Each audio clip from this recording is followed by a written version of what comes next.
and this is the ETBU Coaches Show. Dressed down a little bit, rocking the Thrive t-shirt, and we're here with head golf coach Sydney Harvey, head coach. It's been a while, and you guys have been just traveling, and you have competed in several tournaments over the last month or so, and you had the ASC preview in Kerrville, Texas, and your men's team finished 8th, and the women's team, it's been 3 weeks since they've competed, but they will be competing coming up here. But first, let's get to the men's team. Finishing 8th overall, kind of talk about having this preview tournament heading into just ahead of the conference tournament. What are the benefits of that for your team? I think it was really important that we were able to go down there and play. Comanche Trace is such a beautiful golf course, but it's a little bit challenging. There's some placement holes that we have to make sure that we know like the back of our hands. So it was great for us to go down there. We played 36 and competed really well. One of our lower scores of the year. We shot 305 the first round, then 304 the second round. Had some couple of guys stand out really well who were starting to peak at the right time, right near conference. And I'm excited going forward. We were only about 3 shots out of fourth place. Yeah, fourth place. So really good, really good. So we're excited going forward.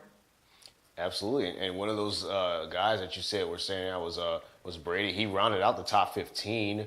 You had several others in the mix as well. So just kind of talk about, you said they were peaking at the right time. So how much encouragement does that give you as a head coach with conference tournament? So much encouragement.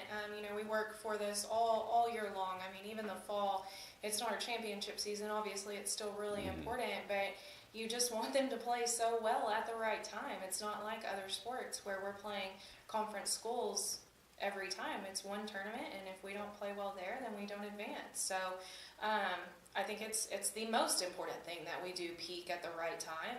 And Brady's playing really well. Hank and Colby Dupois, he's playing really well too. So we're really starting to get it into gear and doing some really great work. They've got a week off or a week and a half off until conference. So they'll get some more really good practice in, and I think we'll be ready to go.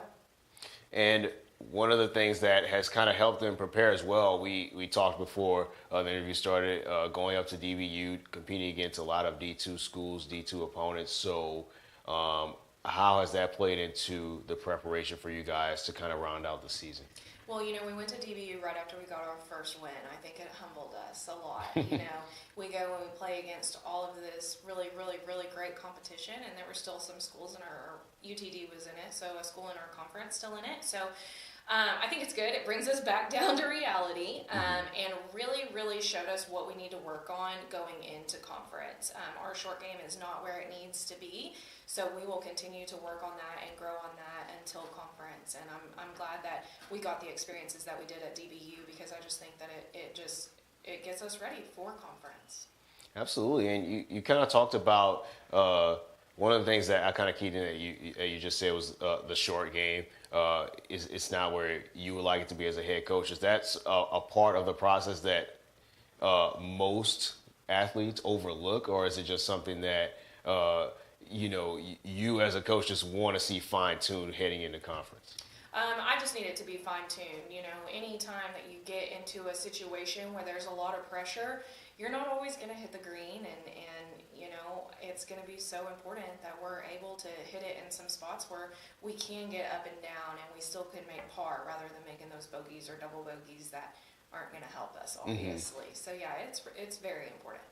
Absolutely. And moving on now to the women's team, you guys, it's been 3 weeks, but in the last tournament you competed in, you finished 3rd overall, which is absolutely impressive for a first-year program. So with all this rest that you have in between, the last tournament and now heading into conference, how does that benefit you? Does it kind of set you guys back, you think, or what are your thoughts on that? With us being such a young program, I really liked the break in between the centenary tournament and conference. I said last time that we just have some swing issues that we're really trying to work on, and I feel like that we have conquered that and gotten the girls to where they need to be able to go out and compete. They're all really super confident. They've gotten in the work. I think that whenever you travel week after week after week, you don't get the type of swing mechanic work in that I would like to. So I'm so glad that they got to stay back and practice and work on their swings and really fine tune everything so that we're ready to go and confident, rested up is the main thing. I mean, they've gotten a lot of rest and caught up on their schoolwork, and they're ready to go. So we leave tomorrow and we'll play a practice round tomorrow, and then we'll compete on Friday, Saturday, Sunday. Absolutely, and we'll stay up to date with that as well. So thank you once again for joining us here on the ETBU Coaches Show. You can stay up to date with all things ETBU sports related on GoETBUTigers.com or follow us at GoETBUTigers. The women's golf team will be competing on April 14th, 15th, and 16th in the ASC tournament, and the men's team will be in Kerrville on April 27th to kick off their ASC tournament. So once again, Mark T. Robinson, Sydney Harvey will be back on the ETBU Coaches Show in no time, so stay tuned.